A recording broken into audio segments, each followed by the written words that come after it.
Name's Abigail, though round these parts, folks mostly know me as Abby Lou. 78 years might sit heavy on these old shoulders, but tucked close to my heart, I carry a lifetime's worth of stories. And this one here, well, it carved itself so deep into me that even time, with all its slow, steady wearing down, never managed to smooth it away. Sometimes it feels as fresh as yesterday me, just 13, finally finding the grit to stand up to my daddy's iron will. Now listen close, honey child, before I start tugging on the threads of this memory. Let me share a truth I've come to know after 78 turns around the sun. Some memories are like the bitter tonics old Doc Miller used to mix up. They sting something fierce going down, but work their healing deep inside you. What I'm fixin' to tell you is just one of those. And if it stirs something in your heart, if it makes you think of your own daddy or the hush-hush secrets tucked away in your family, don't you lock it up tight. Let it breathe, speak it out loud. Sometimes, that's the only way the healing can begin. Our story started shifting during the Founders' Day festival in Whispering Pines, a little slip of a Kentucky town tucked between soft hills and talking creeks. To us children, that day was pure magic, the sweet drift of wood smoke in the air, fiddles singing out from the old barn, cornbread so rich with butter it dripped down your fingers, and bonfires chasing gold across the darkening sky. It was the kind of day we held our breath for all year long.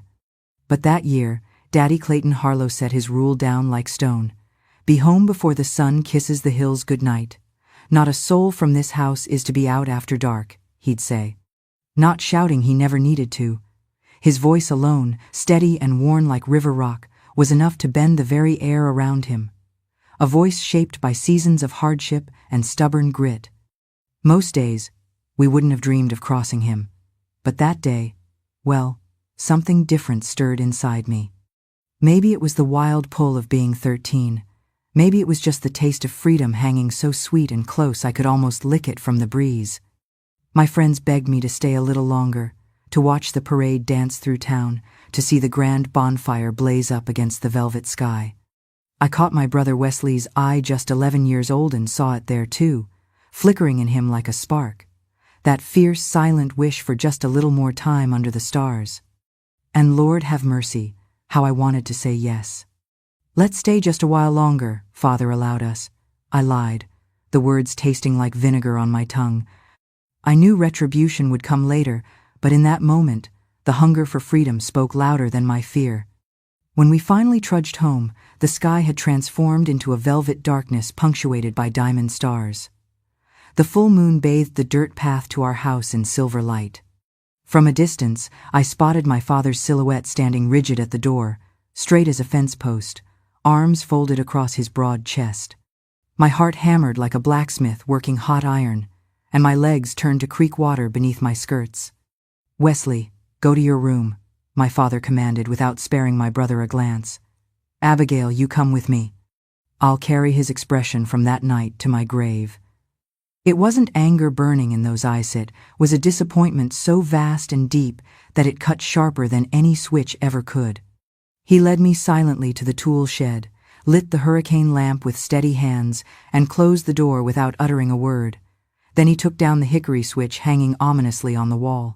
"Disobedience carries a price, girl," he finally spoke, his voice low and measured. "What ain't learned through kindness is learned through the switch." The punishment fell harsh and swift, as it always did when we broke his sacred rules. But this time, something inside me shifted like tectonic plates beneath the earth. I didn't cry, didn't beg forgiveness. I simply endured in silence, meeting his gaze with a newfound resolve I hadn't known lived within me. That silent defiance seemed to unsettle my father more than any tears or pleading ever could. For just a flicker of a moment, I glimpsed uncertainty in those normally unyielding eyes, but he recovered quickly, ordering me to bed without supper. The days that followed cast a strange shadow over our household. I performed my chores without complaint, scrubbing clothes against the washboard in the galvanized tub, tending the temperamental cast-iron wood stove, caring for our flock of leghorn chickens, but I moved like a phantom through our home, present in body, but my spirit withdrawn. I didn't speak unless spoken to, didn't smile, no longer sang the hymns and folk songs that once bubbled from my lips. It was as if that spirited, joyful girl had vanished into the night air, leaving only a hollow shell behind. My mother, Dorothea, bless her gentle heart, tried desperately to break through the walls I'd constructed.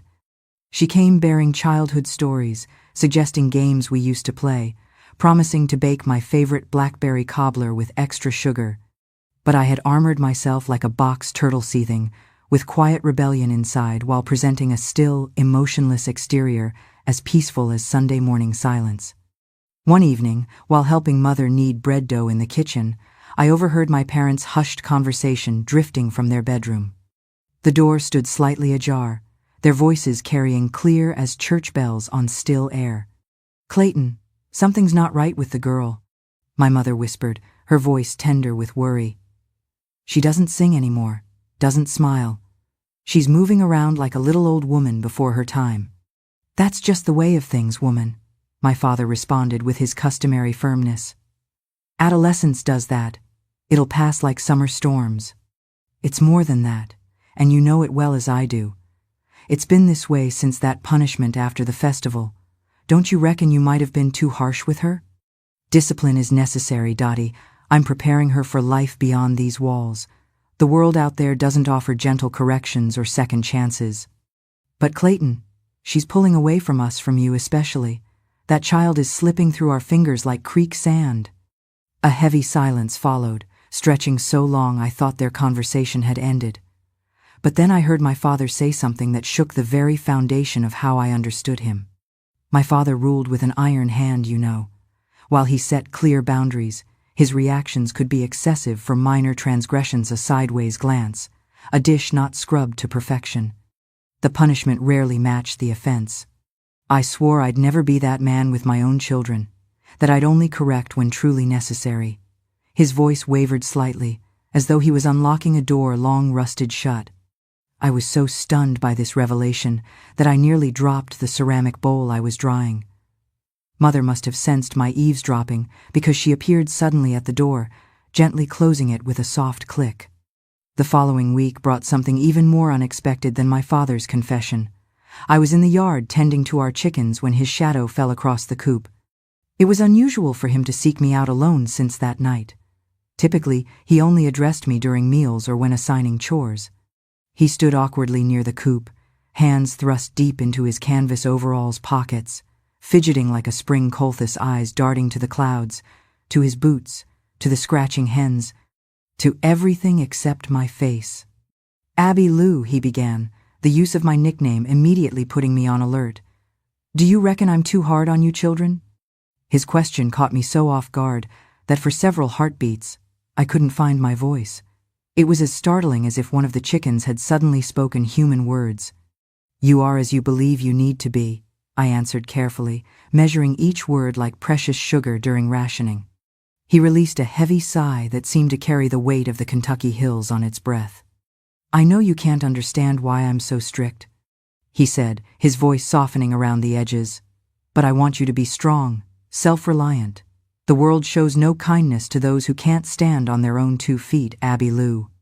I remained silent, uncertain how to respond to this unfamiliar, vulnerable version of my father.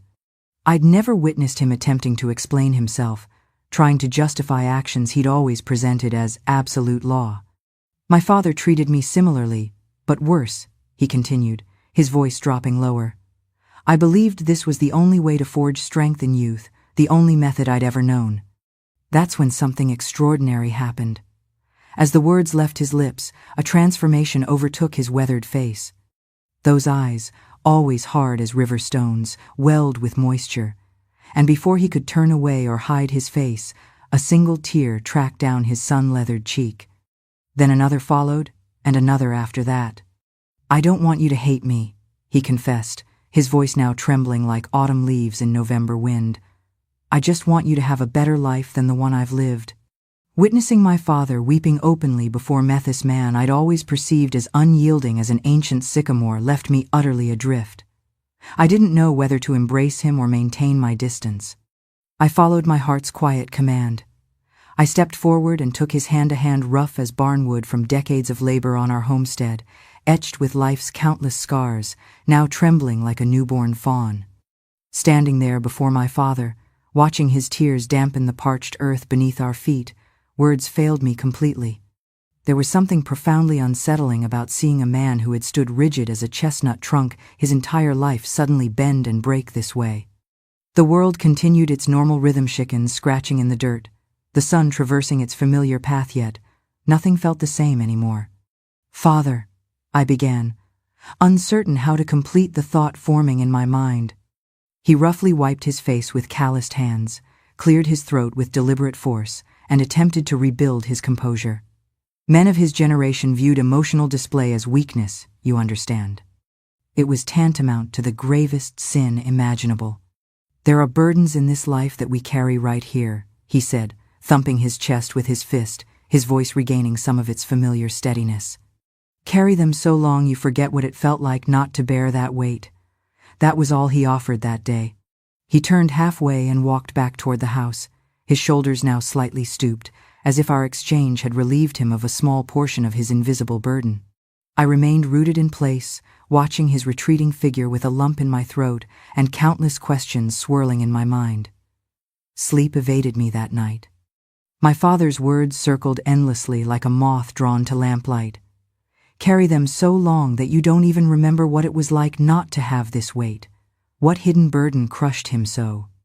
What secrets had my father buried so deeply that even his family remained in darkness?" The next day unfolded as though nothing extraordinary had occurred. My father returned to being the Clayton Harlow everyone recognized: stern countenance, sparse words, unyielding gaze. I had hoped that moment of vulnerability might transform something between us, but disappointment settled heavy on my shoulders. Yet I began noticing things that had always been present but invisible to my younger Aishao.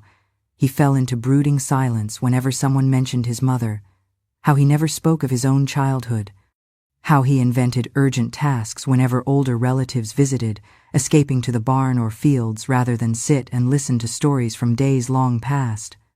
"Mother," I ventured one afternoon while helping her shuck corn. "What happened between father and his mother? Why are they estranged?"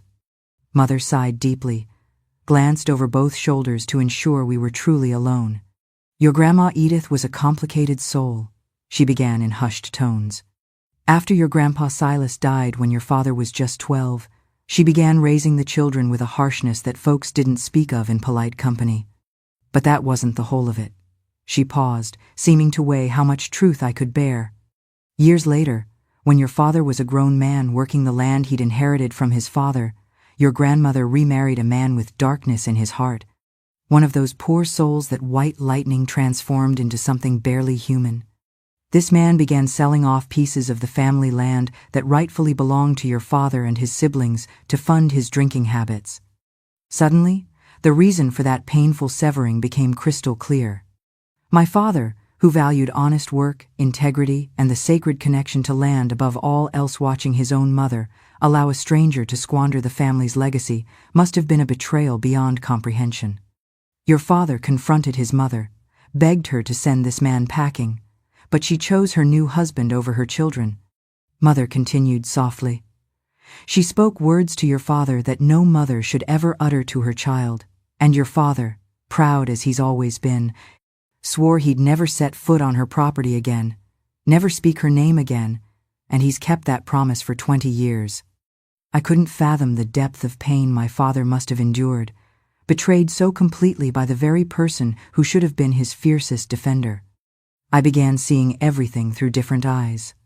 All that rigid discipline, his constant warnings that the world was harsh and we needed to be tougher still, these were his misguided attempts to shield us from experiencing the wounds that had nearly broken him. "And now she's ill and seeking reconciliation?" I asked, pieces falling into place. Mother nodded solemnly. "This man, your father's stepfather, died years ago, drank until his liver surrendered. Your grandmother lives alone now in a small house at the edge of town. She never remarried, and recently learned she has a heart condition beyond medical help. She sent a letter through neighbor Beatrice Fleming, asking forgiveness, saying she yearns to see her son one final time before departing this world. The letter that was what had reduced my father to tears that day by the chicken coop. After more than 20 years of silence, his mother had reached across the divide. Will father go to her? I asked, hardly daring to hope. I can't say for certain, child. Your father is a good man at heart, but stubborn as a mule with its hooves set in river mud. 20 years is a mighty long time to nurture a grudge, but equally long to gather courage enough to forgive. In the days that followed, subtle changes appeared in my father. He grew more distracted, quieter than usual if such a thing were possible. Sometimes I'd catch him staring toward town, as if mentally calculating the distance between holding firm and surrendering to forgiveness. One afternoon, returning from schoolies, because unlike many girls my age, my father insisted on education, saying knowledge was the one treasure no one could ever strip away. I discovered him in the tool shed polishing our old 1936 Chevrolet pickup truck, a vehicle reserved for only the most special occasions. "Are you heading somewhere, Father?" I inquired, attempting nonchalance. He continued buffing the hood to a shine, eyes fixed on his work. "Going into town tomorrow. Got some matters requiring attention." My heart quickened its pace. Had he finally decided to visit his mother? Could that severed bond possibly mend after decades of silence? "Might I accompany you?" The question escaped before I could consider its wisdom. Father finally raised his head, fixing me with an expression I couldn't quite decipher. "This ain't a pleasure excursion, girl. It's grown folks' business." "I understand," I replied, summoning every ounce of courage within me. "It's about Grandma Edith, isn't it? I know she's ailing and wishes to see you." Surprise widened his eyes, quickly narrowing to suspicion. "Who told you such things?" "Mother shared a little, just that she's unwell and sent a letter." He fell silent, studying the polishing cloth in his hands as if it held profound wisdom. "Why not tell me the rest?" I ventured, taking a cautious step toward him. "We're family. Family shouldn't harbor secrets from one another." My words seemed to lance an infected wound. Father hurled the cloth to the ground, his face darkening like storm clouds gathering. Family? It was precisely my family that plunged a knife in my back. It was my own mother who chose a drunken drifter over her flesh and blood. I'd never witnessed my father so undone by emotion. This wasn't his usual controlled anger, this was ancient fury, preserved for decades, now boiling over like water forgotten on a hot stove. "She allowed that man to sell our lands. My father, your grandfather, broke his back to acquire. Lands meant to be my birthright and my brother's inheritance." He paced the small shed like a caged animal, gesturing sharply, his face flushed with raw emotion. "And now that death approaches, she wants me to come running for what purpose? To offer hollow forgiveness? To pretend all wounds are healed?" "I don't rightly know, Father," I answered softly. "Sometimes people simply need a chance to seek redemption before they cross over." His pacing halted abruptly. He regarded me as though truly seeing me for the first time in years. "When did you grow so wise, speaking of matters beyond your years?" he asked, anger giving way to bewildered admiration. I shrugged, feeling suddenly older than my 13 years. "We grow up, Father. Sometimes the soul ages faster than the body that carries it." He sank onto a nearby stool, suddenly appearing far older than his 42 years, shoulders bent beneath invisible weight. "I don't know if I possess the strength, Abby Lou. I don't know if I can face her again after everything that's passed between us." It marked the first time my father willingly admitted weakness to minnow involuntary tears like that day by the chicken coop, but a conscious confession that there existed challenges that even he, Clayton Harlow, a man respected and feared throughout the county, lacked confidence to confront. "I'll go with you," I offered without hesitation. "If you'll have me, that is. Sometimes the heaviest burdens grow lighter when shared between two backs." Father studied me for what felt like eternity, as if seeing me anew. Then, with deliberate slowness, he nodded his assent. "Very well," he finally conceded. "We'll go tomorrow, your mother, and me, as a family should." And so, on a crisp Sunday morning, we dressed in our finest clothes and set out in the old Chevrolet toward town. We were finally going to meet Grandma Editha, woman whose actions had carved such deep wounds in my father's heart, the woman who, even after countless seasons, still held power enough to reduce this pillar of strength to childlike tears. The journey to town seemed to stretch longer than ever before. Mother sat in the passenger seat, uncharacteristically silent, occasionally placing a reassuring hand on Father's forearm in wordless support. I occupied the back seat, watching familiar landscapes drift past the window, trying to imagine this grandmother I'd never known. Would she share Father's dark, penetrating eyes, his determined chin? Was her remorse genuine, or merely fear of facing eternity's judgment alone? When we arrived in town, Father navigated the cobblestone streets with deliberate slowness, as if delaying the inevitable confrontation. Finally, he brought the truck to a stop before a modest house with faded blue window frames and an unkempt garden. We remained in the vehicle for several long minutes, the silence heavy between us. "Let's be done with this," Father finally declared, pushing open the creaking door. No sense prolonging what must be faced. We emerged from the truck and crossed the neglected garden where black-eyed Susans stubbornly bloomed amid overgrown weeds. My heart thundered against my ribs. I can only imagine the tempest raging in my father's chest. His hand, always steady as bedrock, trembled visibly as he rapped upon the weathered wooden door. Moments stretched endlessly until the door swung inward. A diminutive woman stood before us, bent by the passage of year-snowy hair like spun cotton, gathered in a loose bun, face etched with deep lines like an ancient map, but her eyes mirrored my father's exactly. Dark, penetrating, seeming to peer directly into one's soul. "Clayton?" she whispered, her voice fragile yet clear, disbelief coloring every syllable. My father remained silent, staring at the woman who had given him life, then severed their bond. Neither seemed to know how to bridge the chasm 20 years had carved between them. "Is it truly you, my son?" she persisted, extending a gnarled, trembling hand toward him without quite making contact. "It's me," he finally acknowledged, his tone harsher than normal. "I received your message. I've come to see how you fare." His words emerged cold and distant, worlds away from the emotional turmoil surely raging beneath his composed exterior. My father wore his feelings like hidden treasure, buried deep where none could easily discover them. "Good heavens above," the elderly woman breathed, tears gathering at the corners of her eyes. "I never dared hope I'd see your face again before my time comes." She then noticed Mother and me, as if just registering our presence. "And who might these ladies be?" "My wife, Dorothea," Father replied, gesturing briefly toward Mother, "and my eldest, Abigail." "Your daughter?" Grandma Edith's eyes brightened with new interest. "My granddaughter? I have a grown granddaughter standing before me?" I nodded wordlessly, uncertain how to respond. Standing before this woman and acknowledging our connection felt surreal, having believed all my life that my paternal grandparents had long since passed. "I have 3 daughters, actually," my father added, maintaining his emotional distance. "And 2 sons, 5 children in total." The elderly woman pressed a hand to her heart, as if physically struck.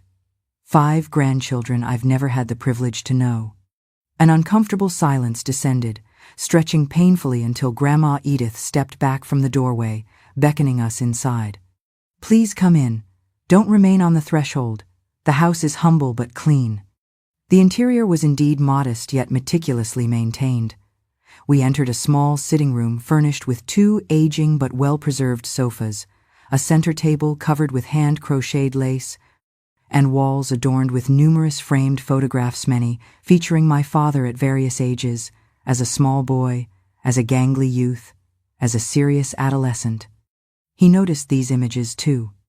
I observed his gaze traveling across the display, lingering on one particular photograph, himself as a boy of perhaps 10, seated on a wooden bench beside a tall, lean man who could only be my grandfather. "I preserved everything," Grandma Edith explained, following his line of sight. "Every photograph, every memory, even knowing you might never darken my door again." Father remained silent, though I noticed a muscle twitching along his jawline, signaling his struggle to maintain emotional control. "Might I offer some coffee?" she asked, looking hopefully toward Mother as if seeking an ally. "Just brewed fresh this morning." "We'd be much obliged, Mrs. Edith," Mother responded with characteristic kindness, ever the peacemaker in difficult situations. While the elderly woman retreated to the kitchen, leaning on a walking stick I hadn't previously noticed, Father remained standing, surveying the room as if assessing potential dangers. "Please sit, Father," I suggested quietly. "She'll return shortly." He complied almost mechanically, perching rigidly on the sofa's edge as if poised for immediate departure. Mother settled beside him while I chose a nearby armchair. Grandma Edith returned, bearing a tray laden with a coffee pot, cups, and a plate of what appeared to be homemade cookies. Her hands trembled so severely, the entire tray wobbled precariously, causing the cups to rattle against their saucers. "Allow me to help you, Mrs. Edith." Mother rose quickly, relieving her of the burdensome tray. "Thank you kindly, dear." The old woman smiled gratefully before easing herself into the armchair opposite Father. "The doctor advises against exertion. The heart's failing, you see, but so long as it continues beating, I count myself blessed." No one spoke while Mother distributed coffee cups. A heavy silence blanketed the room, almost palpable in its intensity. "Clayton," Grandma Edith finally began, emotion causing her voice to waver, "I harbor no illusions about deserving forgiveness for my actions. 20 years stretches long, and mere words cannot erase the suffering I caused. But I need you to hear me to speak aloud before departing this life that not a single day has passed in these 20 years without the bitter taste of regret." Father stared fixedly at the coffee cup, clasped tightly in his hands, as if the dark liquid contained profound mysteries. "Why did you choose him?" he asked suddenly, voice low but cutting. "Why did you choose a stranger over your own children?" The question hung suspended in the air, heavy as August humidity. Grandma Edith briefly closed her eyes, gathering inner strength. "I was lost, son. After your father's passing, I found myself adrift. 4 children depending on me, property to manage, and absolutely no knowledge of how to proceed. Your father handled everything, never thought to teach me about business affairs." She paused, sipping coffee from trembling hands. When Russell appeared offering assistance, it seemed heaven sent. He possessed charm, spoke convincingly, promised to care for me and you children. Initially, he truly helped. Only later revealing himself as a violent drunkard interested solely in our land. My father finished bitterly. "Yes," she admitted, lowering her gaze in shame. "By the time I recognized his true nature, irreparable damage was done. He'd sold more than half our property, and threatened worse. He swore if I attempted to leave, he'd dispose of what remained and possibly harm you children." This revelation visibly stunned my father. His eyes widened in disbelief. "Are you claiming you remained with him to protect us?" "I'm saying I was weak and foolish," she replied, tears flowing freely down her weathered face. "I should have fought harder, should have sought help, but shame and fear paralyzed me. When you confronted me that day, demanding I choose, I spoke terrible words born of fear and anger, not truth. And when you walked away, vowing never to return, something vital died within me." Silence descended once more. Father swallowed hard, knuckles whitening as he gripped his cup. Mother glanced between them, her own eyes glistening with unshed tears. "What of the others?" Father inquired after a lengthy pause. "My siblings?" A sad smile ghosted across the old woman's face. "Everett lives in Louisville. Married with children, sends occasional news. Jasper headed south years ago. We've lost contact entirely. And your sister Cordelia, bless her soul, passed a decade ago. Pneumonia took her quickly." Father closed his eyes tightly upon hearing of his sister's death. They must have shared a special bond, I realized. Yet another aspect of my father's life shrouded in mystery. "And your husband?" he asked, unable to acknowledge the man as his stepfather. "Russell died 12 years past. Cirrhosis claimed him. She made the sign of the cross. Lord forgive me, but his passing brought relief. Our final years together were pure torment. Why wait until now to seek reconciliation?" Father's voice carried equal measures of accusation and pain. "Why not after his death? Why wait until your own mortality looms?" Grandma Edith bowed her head, seeming to shrink further into her chair. "Pride and shame, my son. Pure pride and overwhelming shame. And fear terror that you would reject me outright. that you would rightfully hurl back all the hatred I deserved. Only the certainty of my approaching end granted courage enough to reach across the divide.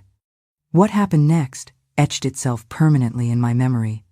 My father, this pillar of unwavering strength, slowly rose from his seat, crossed the small distance separating them, and knelt before his mother's chair. For several moments, he simply gazed at her, as if memorizing every detail of her aged face. "You were lovelier before," he said, his voice rough with suppressed emotion.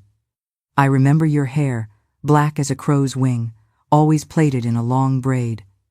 You used to sing when you thought no one was listening." Tears flowed unchecked down my grandmother's face. She extended a trembling, uncertain hand to touch my father's weathered cheek. "I deserve no forgiveness, my son. I harbor no illusions. I merely wanted to see you once more, to witness the man you've become, to know your family, to confirm that despite my grievous mistakes, you found your way forward." My father covered her fragile hand with his calloused palm in a gesture that astonished us all. "I made my share of mistakes," he admitted softly. "I carried this bitterness far too long. Far, far too long." That's when emotional walls crumbled completely. They wept openly, without reservation or shame. Decades of pain, separation, and unspoken words, finding release in an awkward yet profoundly sincere embrace. In that moment, my father transformed from the stern disciplinarian I'd always known into simply a son reuniting with his mother after a lifetime apart. Witnessing their reconciliation, something shifted within my own heart. Life teaches its most profound lessons in unexpected ways, you see. Sometimes we must observe vulnerability in others to recognize our own strength. Watching my father weep in his mother's embrace, I understood that true courage lies not in concealing emotions but in facing them honestly. If you're listening to my words now, while carrying ancient hurts or resentments that weigh heavy as millstones, know this truth. It's never too late for forgiveness, not primarily for others' benefit, but for your own liberation. Forgiveness represents a gift we offer ourselves, declaring that pain will no longer dictate our path. We remained at Grandma Edith's home throughout the day. My father and she had 20 years of stories to exchange. Mother assisted with preparing a simple lunch.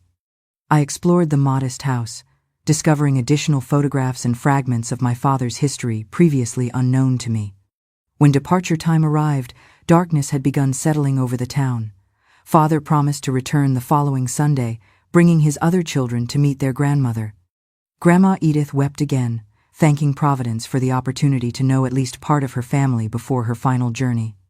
During our homeward journey, Father drove in contemplative silence, but the quality of that silence had transformed. No longer weighted with bitterness, it felt thoughtful, almost peaceful. "Father?" I called from the back seat after we'd traveled some distance. "Are you all right?" He glanced at me in the rearview mirror, and I detected something unfamiliar in his expressiona, softness previously absent. "I am, Abby Lou," he replied, and for the first time in recent memory, I glimpsed the ghost of a smile playing at the corners of his mouth. "I believe I'm better than I've been in many long years." Life at home began transforming after that momentous Sunday. It seemed the reunion with Grandma Edith had unlocked something long imprisoned within my father, releasing emotions so deeply rooted they'd become part of his foundation. Initially, he remained subdued, but it was a different quality of quietude.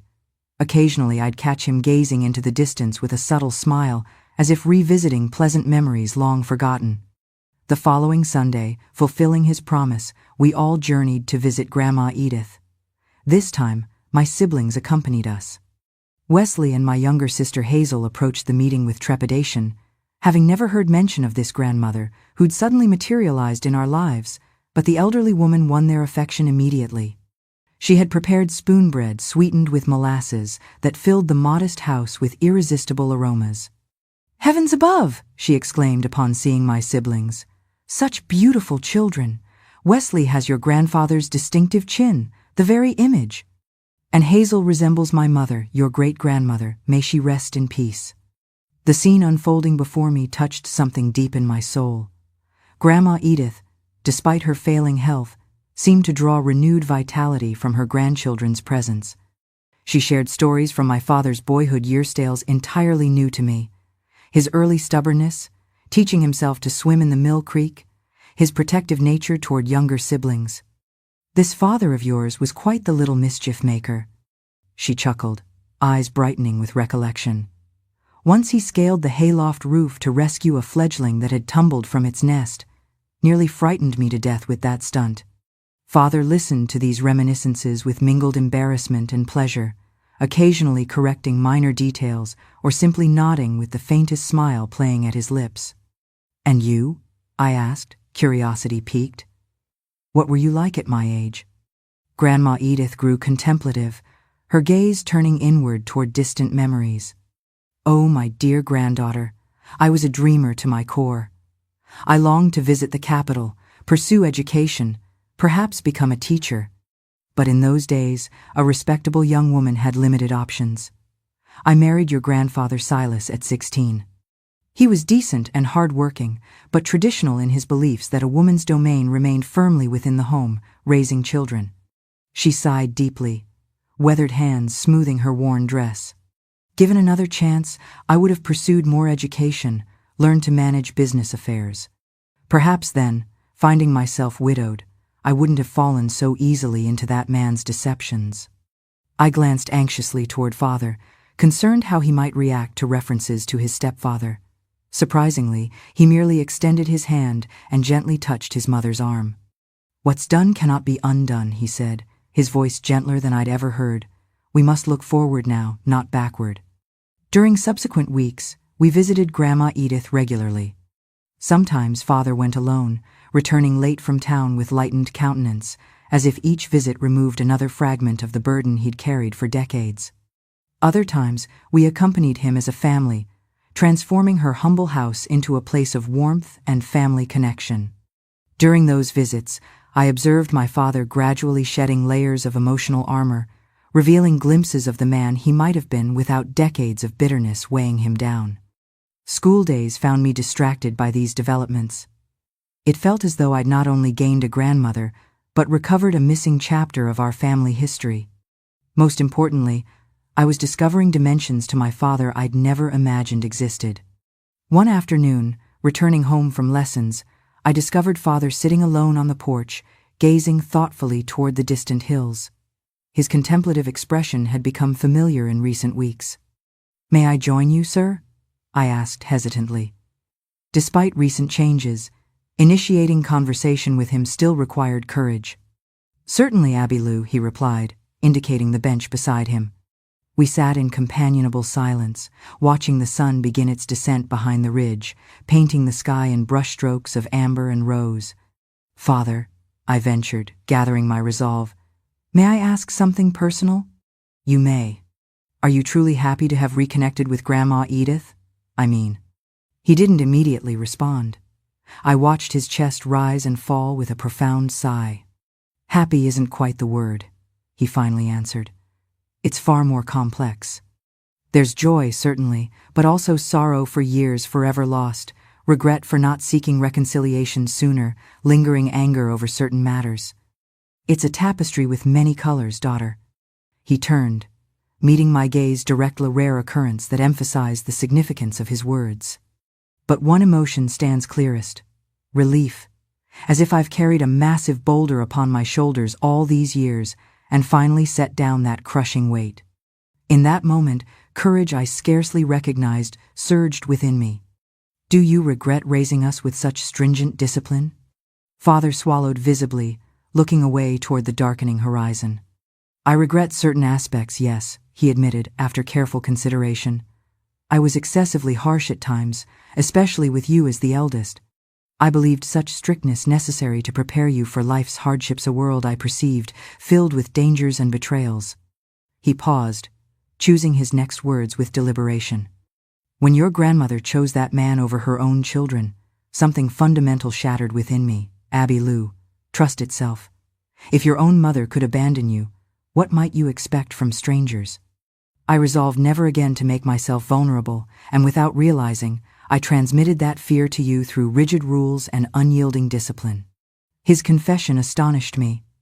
Never had my father spoken so candidly about his inner thoughts and motivations.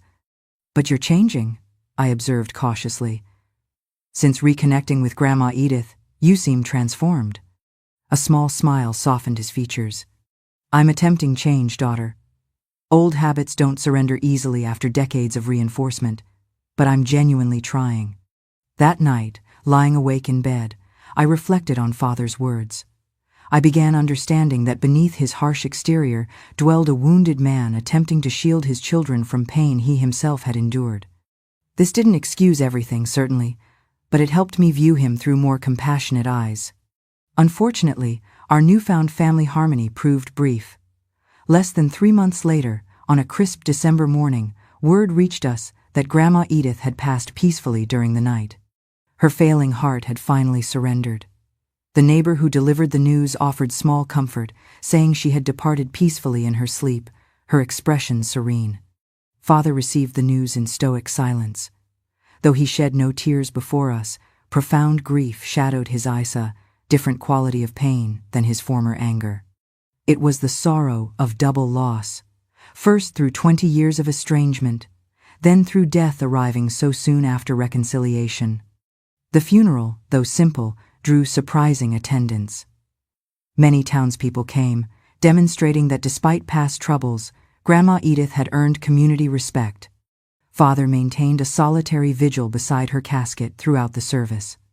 When the first earth fell upon the coffin, a single tear tracked down his weathered face, just one, but this time he made no attempt to conceal it. Following the burial, our family gathered at Grandma Edith's now empty house. The scent of herbs she favored still lingered in the air.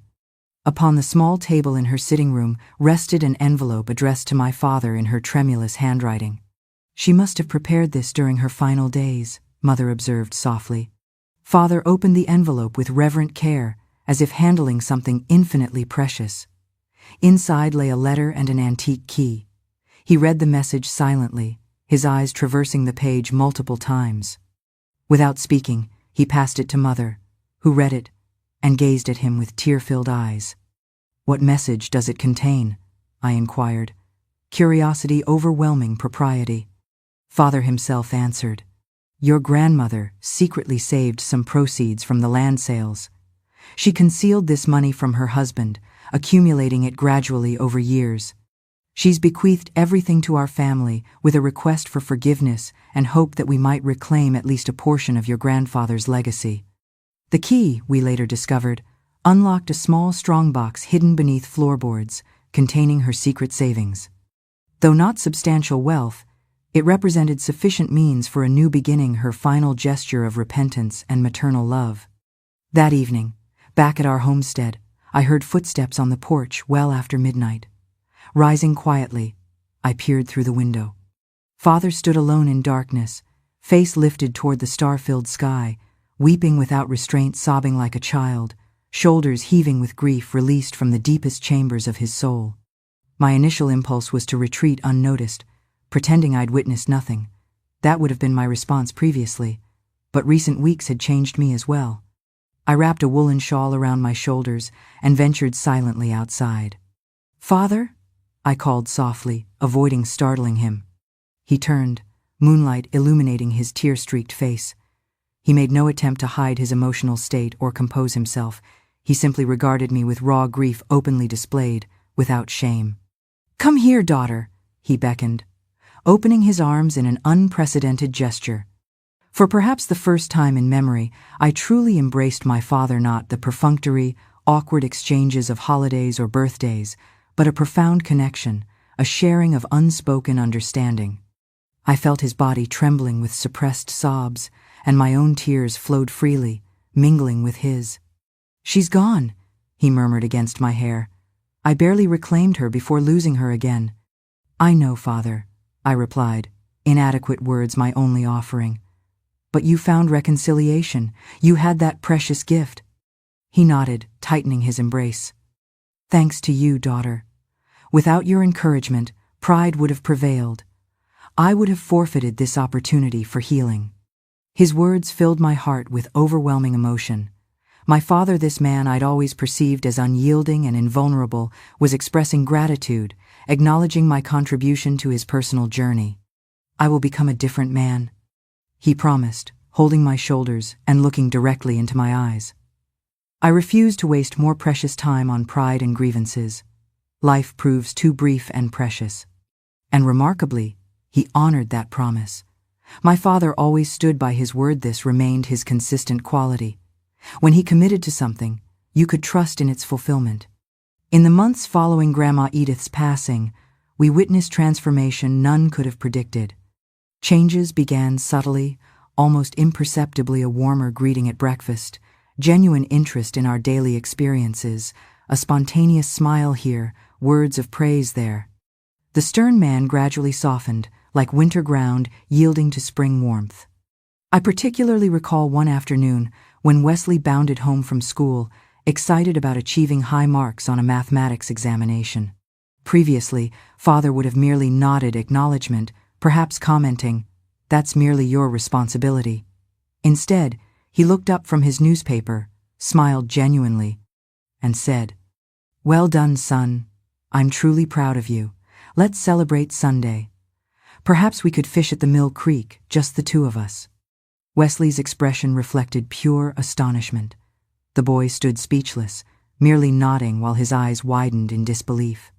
With Hazel, our youngest, Father demonstrated newfound patience. She struggled with reading, often confusing similar letters, which previously provoked his frustration. Now, each evening after supper, he sat beside her at the kitchen table, patiently guiding her through lessons, maintaining composure when she repeatedly made identical mistakes. "Everyone progresses differently," I overheard him saying one evening. "No need to rush. Persistence matters more than speed." Such gentle, understanding words had never before crossed my father's lips. It seemed as though ice, encasing his heart, had finally begun thawing, revealing the compassionate man who had always existed beneath the surface, hidden behind protective barriers. With me, approaching 16 and the eldest, the transformation manifested differently, but no less significantly. Father began treating me not merely as a dependent child, but as an individual with valid perspectives worthy of consideration. One afternoon, I entered his workshop where he repaired farming implements. I observed silently for several minutes, as I'd often done since childhood. I'd always admired his skilled hands, transforming raw materials into functional tools. "Something on your mind, Abby Lou?" he asked, noticing my thoughtful expression. "Father, I'm considering becoming a teacher," I stated directly, anticipating his traditional response that women needed minimal education, that marriage and motherhood should comprise my primary aspirations. Instead, he carefully wiped his hands on a cloth, regarded me seriously, and replied, "If that represents your ambition, we'll find means to accomplish it. You'll require additional education, possibly relocation to the city eventually. It won't prove simple or inexpensive, but if that's your calling, we'll ensure it happens." I stood momentarily speechless. This man discussing support for continued education, encouraging independent aspirations, bore little resemblance to the father I'd known throughout childhood. "Don't you consider it impractical? Wouldn't you prefer I remain nearby and marry someone local?" He shook his head, a melancholy smile playing across his features. "Child, my greatest failing has been presuming to know what's best for others, believing I could control circumstances and people around me. Life has demonstrated otherwise."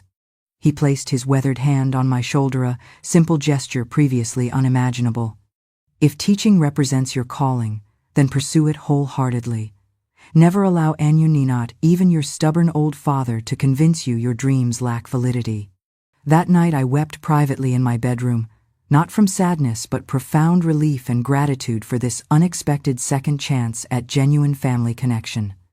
Naturally, the transition wasn't without challenges. Deep-rooted patterns resist immediate transformation.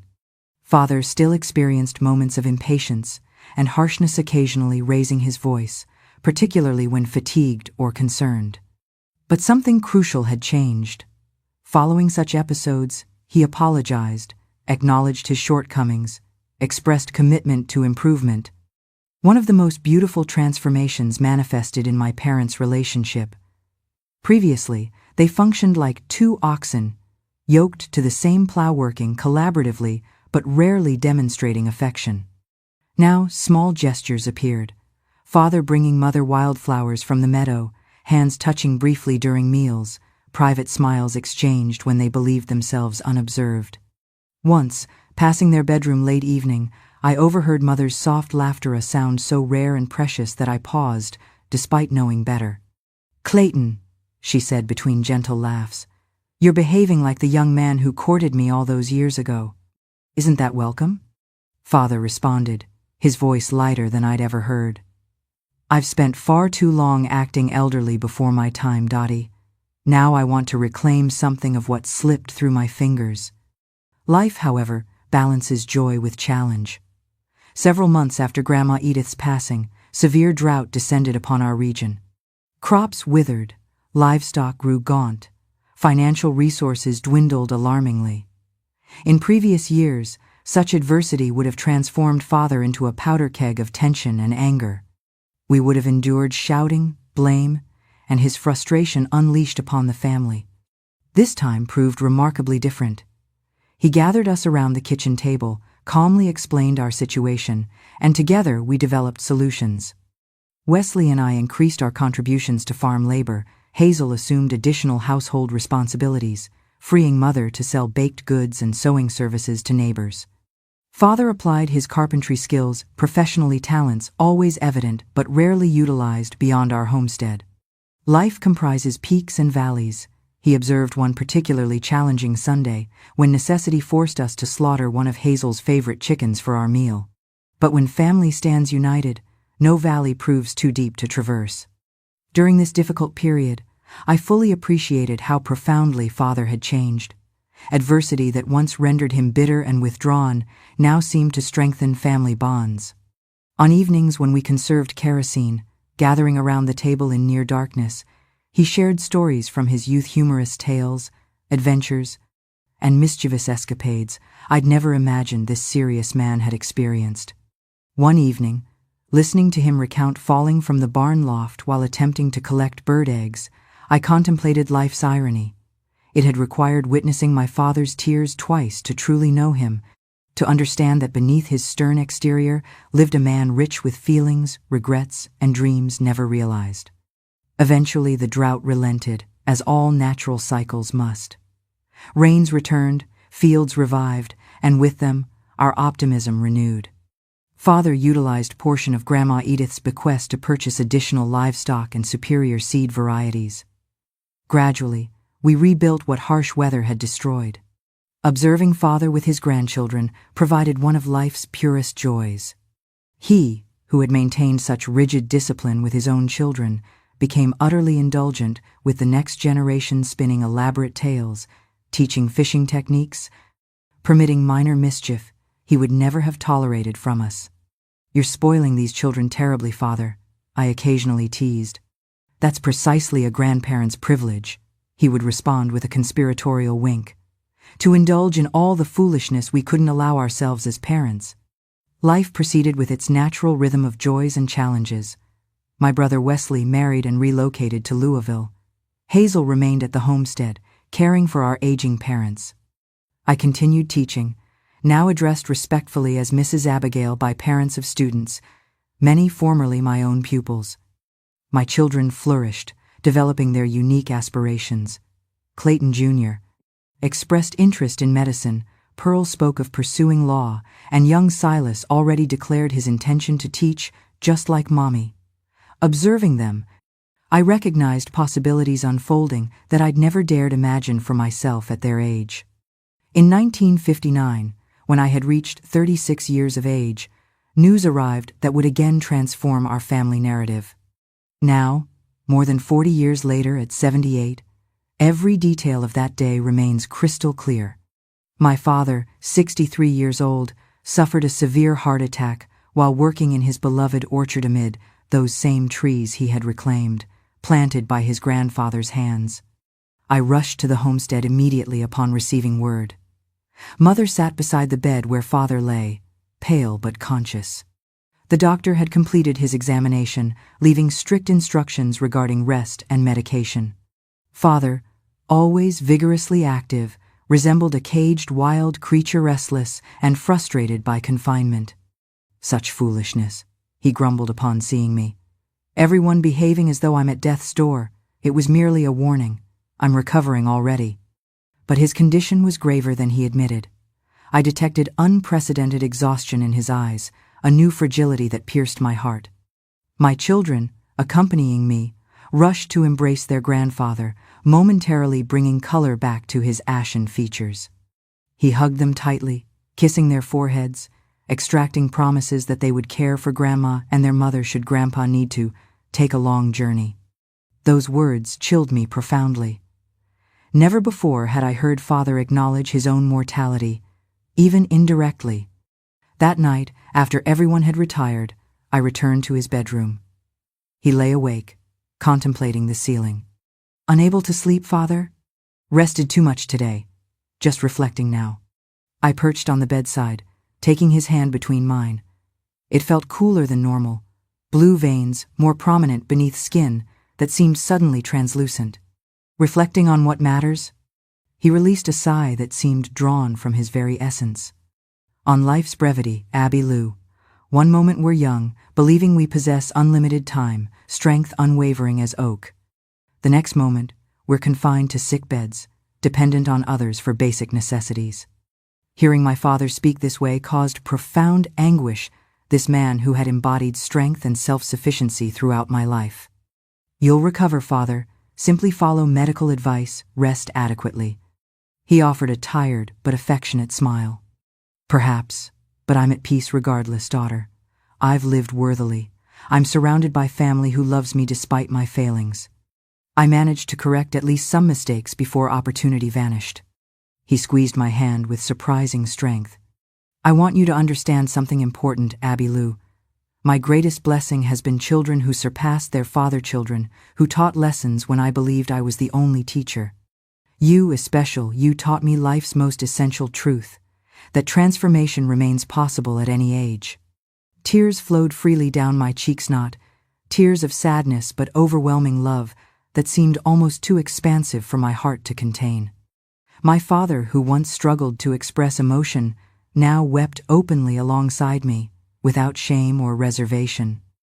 You know, daughter, throughout my entire life I've only wept openly before others 3 times. First was that day you discovered me on the porch after receiving Mother's letter. Second was during our reconciliation. Third is now, with you. He dried his tears with his free hand. Men don't cry me, Father repeated this throughout my childhood. Men must remain stoic, but I finally recognized his error. True strength isn't found in suppressing emotion, but in the courage to express it, to reveal vulnerability, to open one's heart to others. Promise me something, Abby Lou, he continued, his voice softening. Promise you'll teach your children, especially Clayton Jr., that tears carry no shame, that greater strength resides in a man who reveals his heart than in countless men who conceal theirs. During life's pivotal moments, when emotions surface so powerfully, we recognize what truly matters. Observing my father in that bed, witnessing wisdom mingled with love in his tear-filled eyes, I realized this story demanded sharing someday, not merely with my children, but with anyone willing to listen, because some lessons prove too significant to keep private. If you're hearing my words now, you've likely encountered someone similar, an individual who appeared impenetrable as granite, rarely displaying emotion, containing everything within. Perhaps your father, grandfather, mother, or possibly yourself. Know that it's never too late to open your heart, to reveal your authentic self. Father survived 6 additional months following our conversation, precious time, during which, despite physical limitations, he seemed more fully present than ever before. He spoke candidly about his past, shared childhood memories, counseled my children, and made plans for the homestead's future while recognizing he might not witness their fulfillment. When he finally slipped away on a quiet autumn morning, death came to him as gently as a whispered prayer. Only the evening before, he'd sat out on the porch, cradling a bowl of soup in his hands, watching the last golden light spill across the bluegrass fields.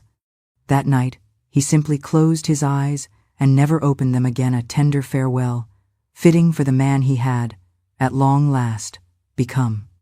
His funeral was like nothing our little town had ever witnessed.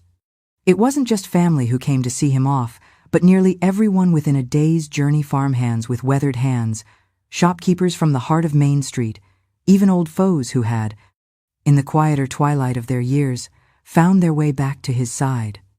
They didn't come to mourn the stern, forbidding Clayton Harlow of old. They came to honor the man who had learned life's truest lesson, how to give love, and how to receive it in return. And life, steady and unyielding, moved forward as it always does. Mother stayed with us a few more blessed years before she, too, found her way home. My children grew tall and bold, chasing dreams that carried them beyond the hills of our youth. I was blessed to see the faces of my grandchildren, and even live to hold the tiny hands of great-grandchildren. I taught as long as my body would allow, right up to my 70th year, until these old bones gently insisted it was time to sit a while. Now, with 78 seasons behind me, I see it plain as sunrise. Everything shifted the day I first glimpsed my father's tears. It was then I understood those we deem strongest often bear the heaviest burdens, the quietest regrets. Behind even the sternest faces beats a heart, aching to be known, aching to love without fear. If there's one truth I could place tenderly into your keeping, it's this: it is never too late not to change, not to forgive, not to open your heart to love. My father needed more than half a century to find his way, but when he did, he didn't just heal himself, he healed us all. And you, dear soul, who have listened so kindly to this telling, what will you do with it? What heart, hardened by sorrow, might you help soften? What wound, long left unattended, might you find the courage to mend? In the end, it isn't the number of our years that matters. It's the moments we dare to love, the moments we dare to be seen. Sometimes, a single honest tear, bravely shed, can change the course of an entire lifetime.